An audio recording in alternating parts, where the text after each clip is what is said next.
हरे कृष्णा। से भक्तों का स्वागत है आज की वैष्णव सदाचार क्लास में। पहले हम मंगलाचरण करते हैं।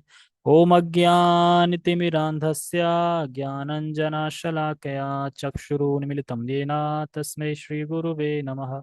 श्रीचैतन्यमनोभीष्टं स्थापितं येन भूतले स्वयं रूपः कदा मह्यं ददाति स्वपदान्तिकं। वन्देऽहं श्रीगुणवांश श्रीरूपं साग्रजातं सहगण रघुनाथं वितं तं सजीवम् साधुवेतं सावधूतं परिजन सहितं कृष्ण चैतन्य देवं श्री राधा कृष्ण पादान सहगण ललिता श्री विशाखांत विशांचा। हे कृष्ण करुणा सिंधु दीन बंधो जगतपते गोपेश गोपिका कांता राधा कांता नमस्तुते। तप्त कांचन गौरांगी राधे वृंदावनेश्वरी वृषभानुसुते देवी प्रणमामि हरिप्रिये। वाञ्छाकल्पतरुभ्यश्च कृपा सिन्धुभ्य एव च पतितानां पावनेभ्यो वैष्णवेभ्यो नमो नमः। जय श्री कृष्ण चैतन्य प्रभु नित्यानंद श्री अद्वैत गदाधर श्रीवासादि गौर भक्तवृंद। हरे कृष्णा कृष्णा कृष्णा हरे हरे हरे राम राम राम हरे हरे। रामाय रामभद्राय रामचंद्राय वेदसे रघुनाथाय नाथाय सीताय पते नमः। नमो विष्णुपादाय कृष्णपृष्ठाय भूतले श्रीमते भक्तिवेदांता स्वामिनि इति नामिने। नमस्ते सारस्वते देवे गौरवाणी प्रचारिणे निर्विशेष शून्यवादी पश्चात देशतारिणे। तो हरे कृष्णा, सभी का स्वागत है आज के वैष्णव सदाचार क्लास में। तो आज हम क्या पढ़ेंगे? आज हम पढ़ेंगे कि तुलसी आरती कैसे करते हैं। तुलसी आरती करने के क्या नियम हैं और तुलसी आरती कैसे की जाती है, उस पे हम चर्चा करेंगे।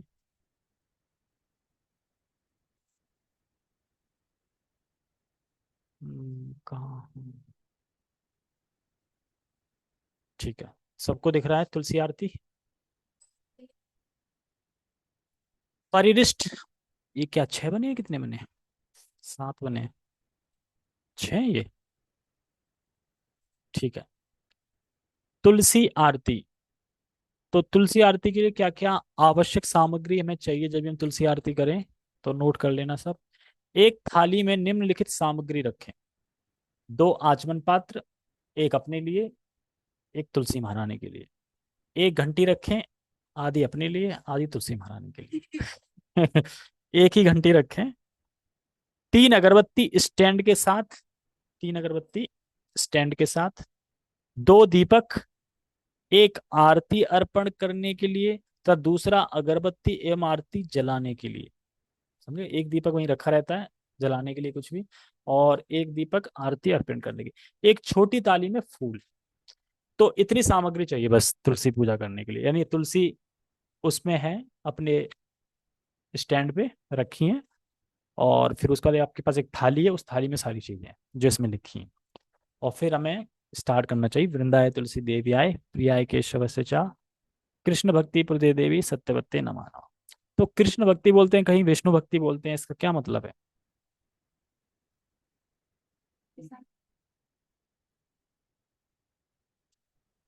ये सही जवाब था बिल्कुल।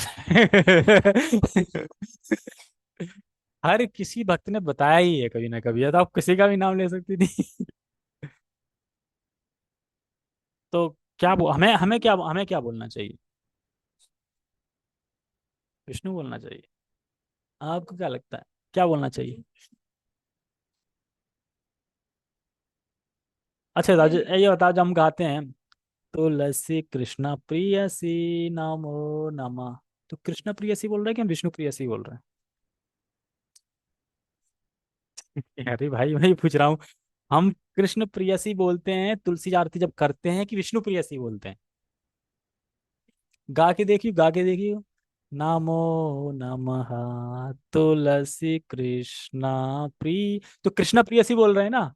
और मंत्र में वहां क्या बोलेंगे? विष्णु, विष्णु भक्ति। इधर बोल रहे हैं कृष्ण प्रियसी हो तुम, वो कह रहे विष्णु भक्ति प्रदान करो।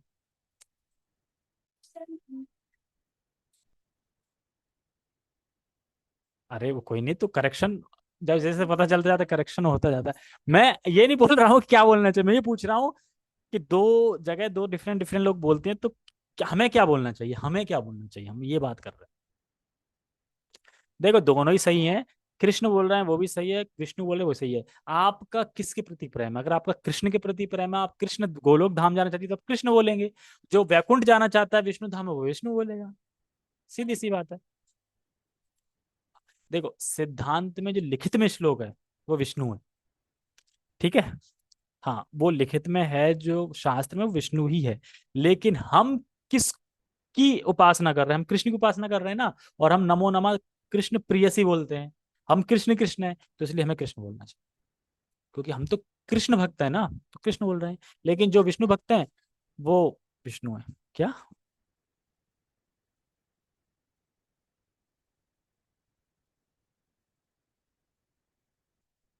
नहीं नहीं नहीं।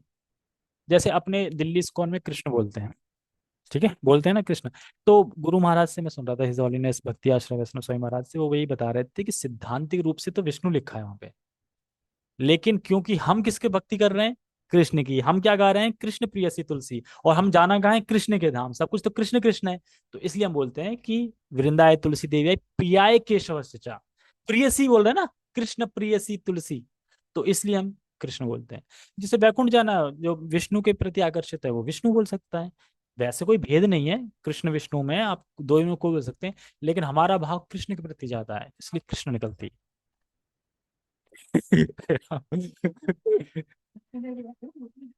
वो मतलब तुलसी महारानी में, अब वो उसकी मर्जी है, लेकिन सिद्धांतिक तो विष्णु है। लेकिन कृष्ण बोल सकते हैं। ठीक है, ओके। तो ये तो मंत्र का हो गया। अब इसमें है कि आरती की विधि, आरती करनी कैसे, कैसे करती है तुलसी आरती, बताओ। क्या बोला मैंने? आरती की विधि क्या है? ये तो सामग्री है। अब विधि, विधि पढ़ी मैंने, अब विधि बताओ ना। तो सुनी क्यों नहीं?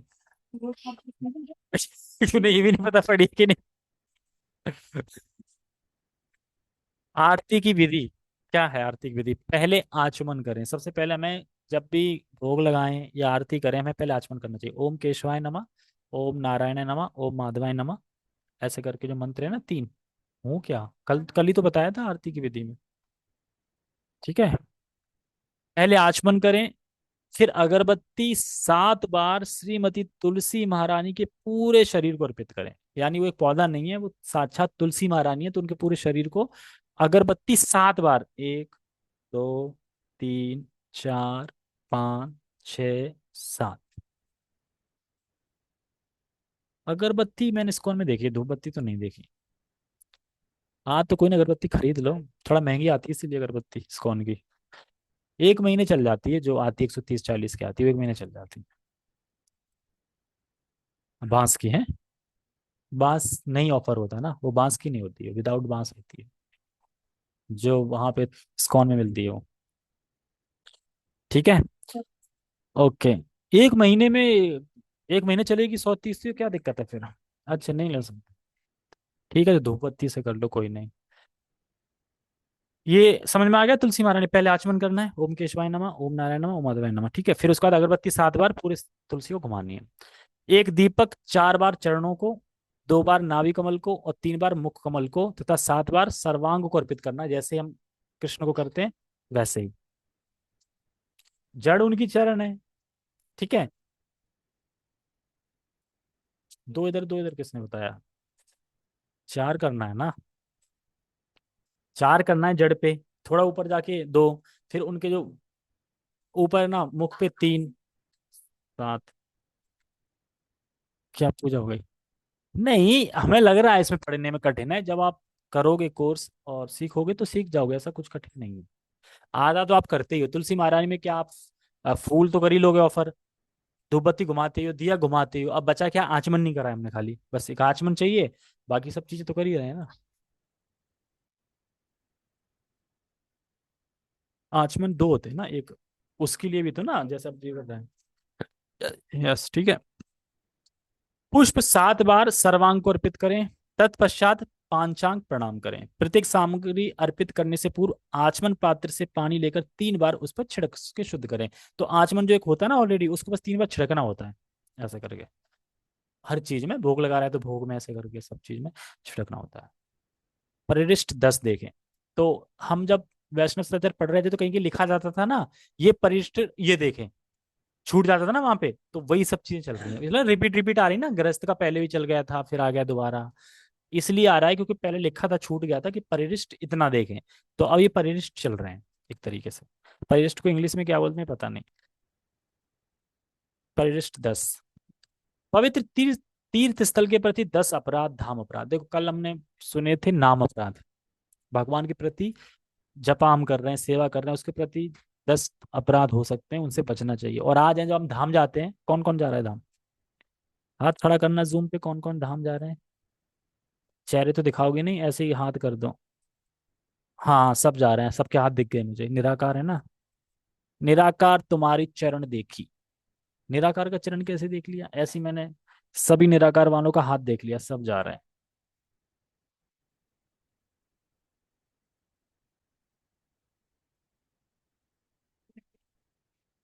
सो रही थी।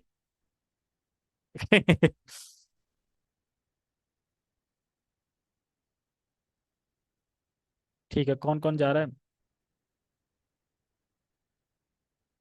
ठीक है, तो जब भी हम धाम जाते हैं तो ये अपराध के बारे में जरूर सोच लें कि हमें क्या करना है। देखो सबसे बड़ा है क्या है, माताओं में होता क्या है कि माताएं जब जाती हैं तो प्रजल्पा ज्यादा होता है, बस प्रजल्पा नहीं करना। एक प्रजल्पा वाला बचा लो, बाकी तो आप बचा ही लोगे सब। इधर उधर की बातें होने लगती हैं तुरंत। प्रभुज में फिर भी कम होती हैं, माताओं में ज्यादा होने लगती हैं। नहीं ऐसा नहीं, ऐसे तो कुंती देवी थी, कुंती महारानी थी। है? बुद्धि नहीं होती, इमोशनल ज्यादा होती हैं, और एक भोलीपन की कह सकते हैं कि जो बोल दे ना, जैसे किसी ने बोल दिया इस नीम पे धागा बांध दो ये मिलेगा तो बांध देंगे। श्रद्धावान ज्यादा होती। देखो माताओं को सबसे अच्छी सेवा जो है वो है डीटी वर्शिप, वो अच्छे से करती हैं। घर में ठाकुर जी या गौन पे रख लो, उनकी सेवा करते रहो बस पूरी जिंदगी। वो सेवा करने में ठीक है, मतलब प्रभु सही नहीं कर पाते, माताएं सही करती हैं सेवा में। और प्रभु वैसी सेवाएं ज्यादा अच्छी कर लेते हैं, उसमें माताएं कम कर पाती हैं।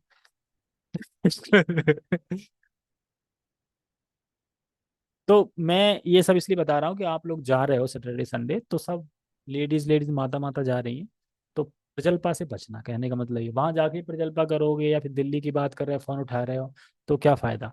आप एकदम फ्री हो जाओ, 2 दिन के लिए फोन बंद कर दो। ऐसा कोई बिजनेस तो कर नहीं रहे हो कि कहीं लाखों का फोन आने वाला है कि लाखों का नुकसान हो जाएगा, ऐसा कुछ नहीं। हाँ मैं बता रहा हूँ ना, आप सीनियर हो ना, आप सबको ले जा रहे हो, तो आपकी जिम्मेदारी है कोई प्रजल्पा ना कर पाए। कोई प्रजल्पा ना कर पाए, पता चले कोई एक एक घंटे लग गया, किसी का फोन आ गया, कोई उस फोन में ही लगा है ना। ये सब चीजें आपको देखनी होगी। और क्योंकि जो दीप्ति माता जी हैं वो भी बोलती हैं ज्यादा, तो हाँ वही तो, अब उनके संग जा रही है, तभी तो कह रहा हूँ प्रजल्पा होने का खतरा है। क्या? नहीं वो कहाँ सुनेंगे प्रजल्पा। मतलब कि आपको ये देखना है, माला करनी ज्यादा ज्यादा 128 राउंड करने हैं, ठीक है, पूरे पूरे 2 दिन में।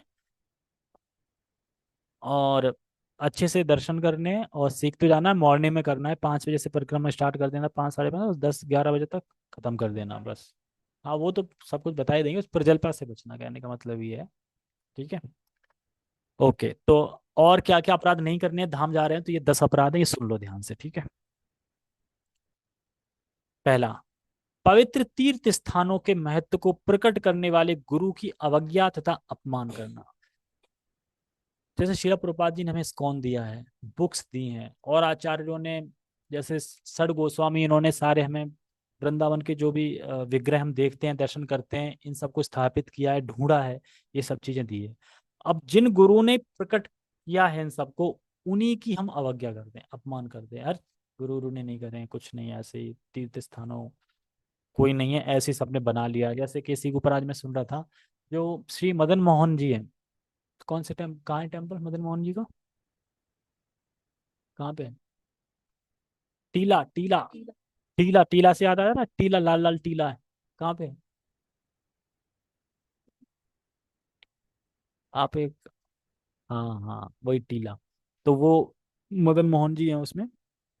मदन मोहन मतलब जो मदन है ना, मदन को भी मोह लेते हैं। एक बार कामदेव थे, बड़ा खुश कर रहे थे, "अरे मैं सबको गिरा देता हूँ, शिव जी भी नहीं बच पाए, ब्रह्मा जी भी नहीं बच पाए, नारद अब तुम्हारा नंबर।" नारद जी कहते हैं मुझे गिरा के क्या मिलेगा, गिराना है तो मैं एक एड्रेस देता हूँ, उसको गिराओ, हम मान लूंगा आप संपूर्ण विश्व के विजयी विजेता हो। कौन है, कहाँ रहता है, व्हाट्सअप करो जल्दी एड्रेस। व्हाट्सअप कर दिया, कहाँ का, वृंदावन, कहाँ यमुना में, कहाँ लड़कियों के संग खेल रहा है? वो तो पहले से ही गिरा हुआ है आधा, अब तो आधा गिराना है खाली बस। और चढ़ गए एक पेड़ पे, और तीर साध रहे ऐसे करके, और भगवान रासलीला कर रहे थे। और वो ऐसे नृत्य करे, भगवान ऐसे नृत्य करे, वो निशाना ही नहीं साध पा रहे, निशाना साधते साधते साधते साधते 12 घंटे भी निशाना नहीं साध पाए, और निशाना साधते साधते भगवान को देख देख के इतने मोहित हो गए भगवान पे, वो गिर गए पेड़ से। तो यानी उन कामदेव को, जो सबको आकर्षित करते हैं, उन कामदेव को भगवान ने आकर्षित, मतलब वो कामदेव खुद आकर्षित हो गए भगवान पे। तो वो मदन मोहन है, जो संबंध के विग्रह हैं। संबंध, अभिदय, प्रयोजन, तीन हमारे चीजें हैं, संबंध, अभिदय, प्रयोजन। तो संबंध के जो विग्रह हैं वो मदन मोहन है। मदन मोहन वैसे रियली में कहाँ है, रियल में कहाँ अभी स्थापित है? कहीं, जयपुर। और कौन बताएगा कहाँ पे है? अच्छा, अपन गांव में जाते थे तो एक हरा हरा पेड़ देखा है किसी ने? हरा कलर का पेड़, कांटे होते हैं उसमें, वो टेंटी लगती है, क्या लगती है, क्या बोलते हैं उसको? करेला? करेला? ककोरा? करेला, ककोरा? ठीक है जो भी है, अब तो का से ही नाम है जहाँ चले गए। टेंटी लगती है उसको क्या बोलते हैं? करेला तो करेला होता है मिलता है। करीला, हाँ ये बोलो ना। करीला की करौली कर दो। करौली में कौन है? मदन मोहन जी। अब कैसे गए, बड़ा इंटरेस्टिंग स्टोरी है इसकी। बताते हैं कि जब मुस्लिमों का हमला हुआ था वृंदावन में, तो सारे जो विग्रह थे वो सब छुपा दिए गए थे, जयपुर ले जाके, जयपुर में ले जाए गए थे। तो मदन मोहन जी भी जयपुर में ही थे। तो जयपुर में वहाँ के जो राजा थे, जो करते थे सेवा, वहाँ के राजा थे, अब मैंने ध्यान से सुन नहीं पाया है। तो वहाँ पे एक रानी थी।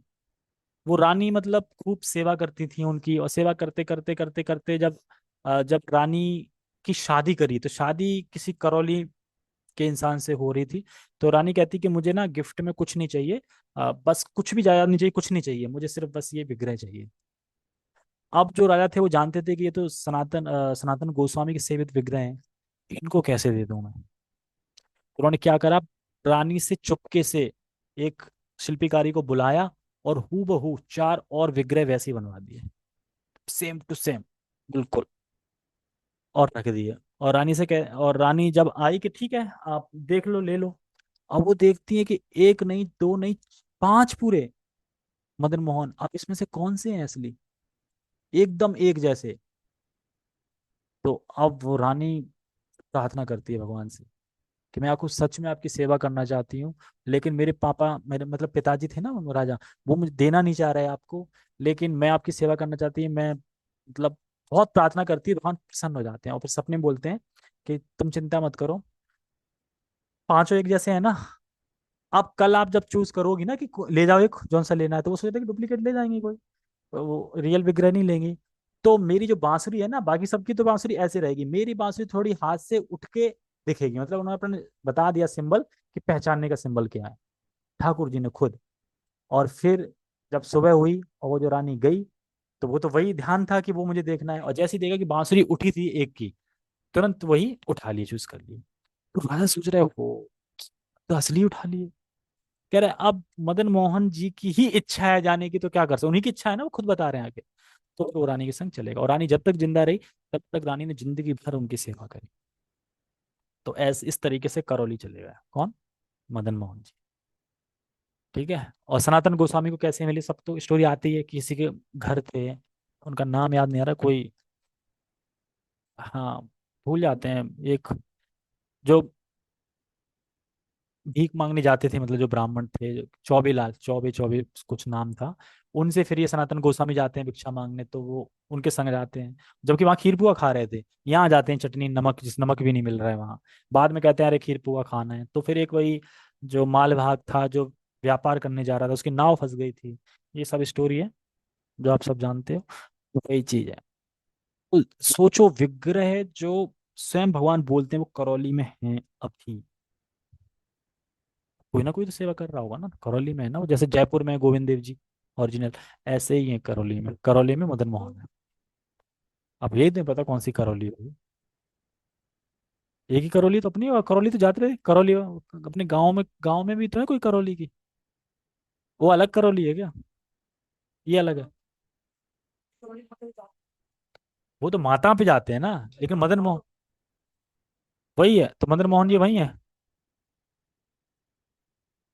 हाँ राजस्थान में ही है।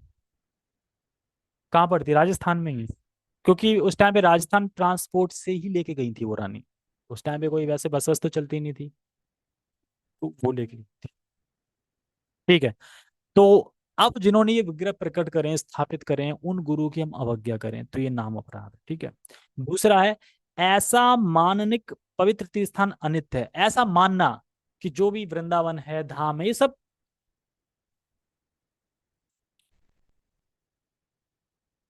हाँ अनित्य मतलब ये टेम्पररी है, अभी है, फिर नहीं रहेगा। आगे यहाँ मार्केट बन जाएगी। वैसे वृंदावन एक वन था, लेकिन अब वन से होके क्या मार्केट बन गई है। इस तरीके से नहीं है। वो नित्य है और नित्य ही हमेशा रहेगा। हमें अपनी आंखों से दिखाई नहीं दे रहा है। जैसे हमारी चक्षु दिव्य ज्ञान मिलेंगे, हमें सारा वृंदावन नजर आने लगेगा। भौम वृंदावन जब भगवान लीलाएं करते हैं वो। तीसरा, तीर्थ स्थान में रहने वाले लोगों पर अथवा वहां पर आए हुए यात्रियों पर जोर जबरदस्ती करना अथवा उन्हें सामान्य संसारिक व्यक्ति मानना। तो जो तीर्थ स्थान में जो रह रहे हैं लोकल, वहां के लोग जो भी है, धामवासी हैं, जोर जबरदस्ती नहीं करना चाहिए किसी भी चीज की। नहीं ये सुनिए, तो संसारिक व्यक्ति हैं। भौम वृंदावन, भौम वृंदावन यहाँ प्रकट है ना, भौम मतलब भूमि पर, इस पे भौम वृंदावन जो भगवान ने लीला कर रहा है, जो हमें दिख रहा है। हाँ हाँ हाँ। तो हम, मैं वही तो कह रहा हूँ, भौम वृंदावन ये जो हम जाते हैं वो भौम वृंदावन है। और एक वृंदावन वो जो ऊपर गोलोक वृंदावन। हाँ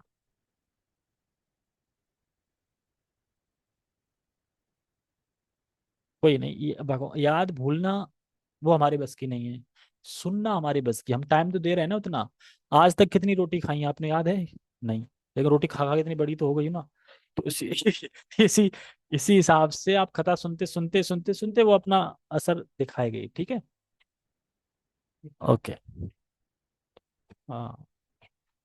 तो जरूर जबरदस्ती नहीं करनी, सांसारिक व्यक्ति नहीं मानना है, वो धामवासी हैं, उन्हें हमें रिस्पेक्ट करना चाहिए और कोई अपराध नहीं करना चाहिए उनके बिना। ठीक है। चौथा, पवित्र तीर्थ स्थान में रहते समय सांसारिक कार्य करना।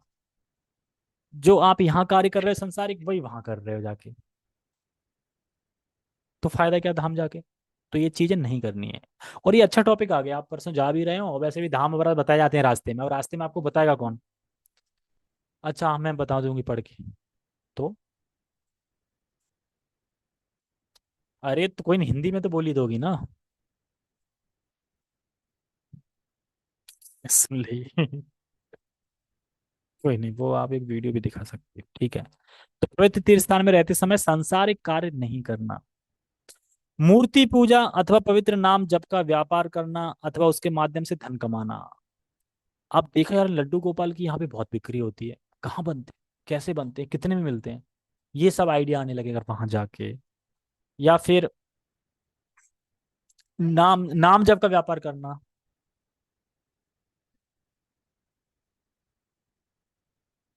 वस्त्र लेने की बात नहीं चल रही, वस्त्र बना के वहां पे बेचने की बात चल रही है, कितना प्रॉफिट मिलेगा। व्यापार करना एक तरीके से, धन कमाना वैसे। छठवा है, पवित्र तीर्थ स्थान किसी भौतिक राज्य अथवा प्रदेश का हिस्सा है ऐसा विचार करना। ये सोचना कि ये एनसीआर, दिल्ली एनसीआर है, और वो उत्तर प्रदेश है, ये तो राज्य का हिस्सा है वृंदावन, बस। तो ये कोई राज्य का हिस्सा नहीं, वृंदावन भगवान का धाम, वो किसी का कोई हिस्सा नहीं है। हम सब हिस्से हैं एक तरीके से। भगवान के धाम को अन्य देवताओं से संबंधित तीर्थ स्थानों के समान समझना, या पवित्र तीर्थ स्थान के क्षेत्र को मापने का प्रयास करना।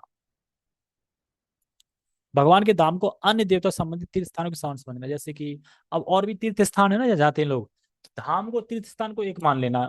जितनी पोटेंसी तीर्थ स्थान में है, प्रयाग वगैरह जो भी तीर्थ स्थान है ना, और यही धाम है। धाम भगवान का घर होता है, तीर्थ स्थान पवित्र स्थान होते हैं, लेकिन धाम धाम होता है, घर घर होता है।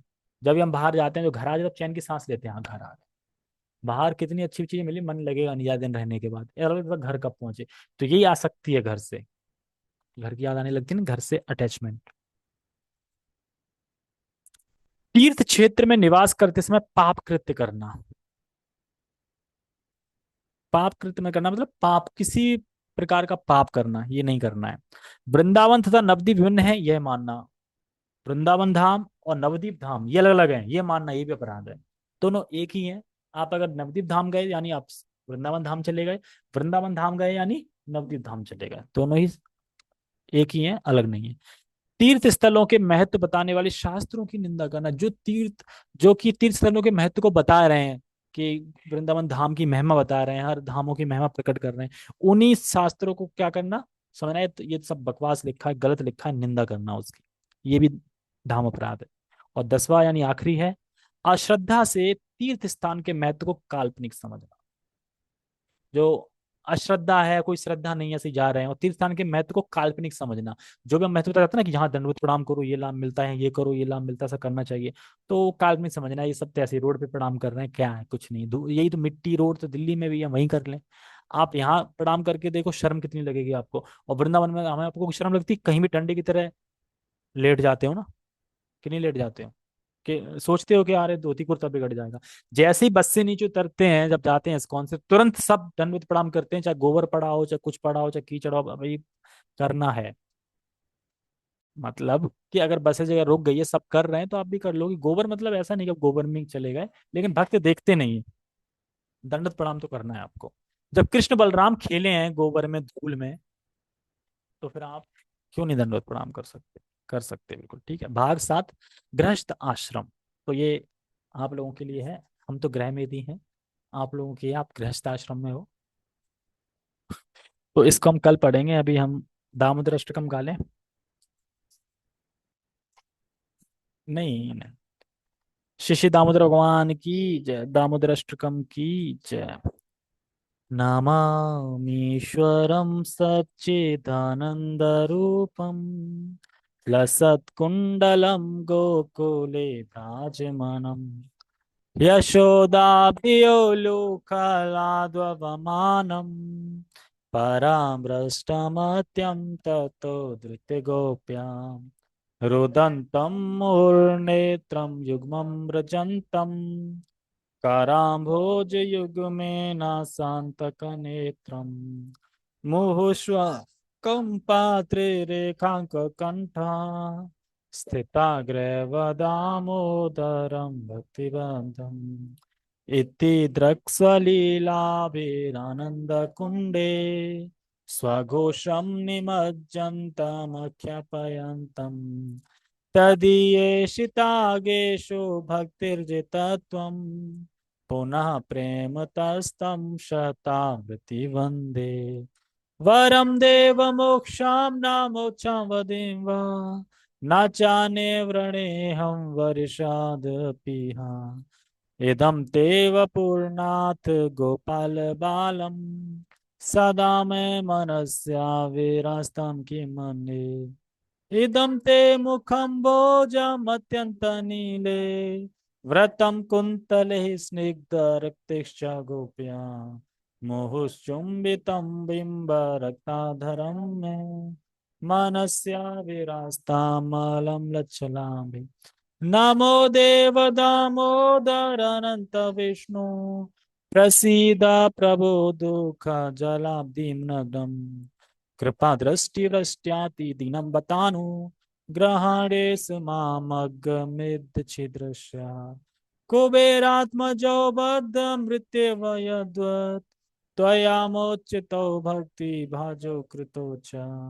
तथा प्रेम भक्तिं स्वकामे प्रयच्छ नमोच्छे ग्रहो में अस्ति दामोदरे हम नमस्ते स्तु दाम्ने स्फुरदीप्ति दाम्ने त्वदीयोदरायाथ विश्वसधाम्ने नमो राधिकायै त्वदीया प्रियायै नमो राधिकायै त्वदीया नमो अनंतलीलाय दिवाय तुभ्यं नमो अनंत लीलाय देवाय तुम्हं।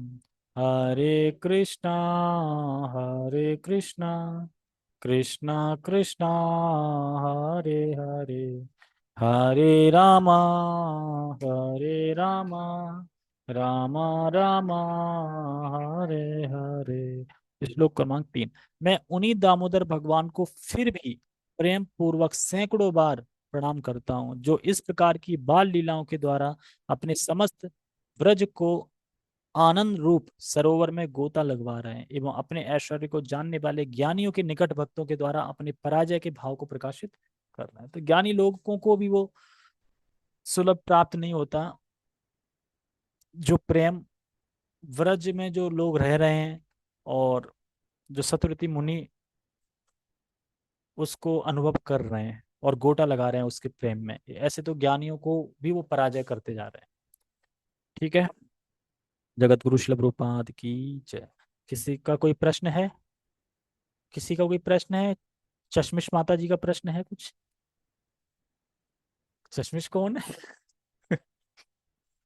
अब मैंने, ये बताओ, मैंने ये जो स्पीकर लिया है, फिर आप लोगों से इसके पैसे लिए जाएंगे, क्योंकि मैंने स्पीकर इसलिए लिया है कि आप लोग प्रश्न करो तो आवाज आ जाए इसमें। ठीक है, ताकि मैं सुन सकूं सही से। अब आप लोग प्रश्न नहीं करोगे तो ये स्पीकर फिर ऐसे ही हो जाएगा ना, तो इसका फिर मैं सबको भेज दूंगा बिल। ठीक है, आप लोग देना फिर। ठीक है, हरे कृष्णा। जगत गुरु शिल प्रभुपाद की जय।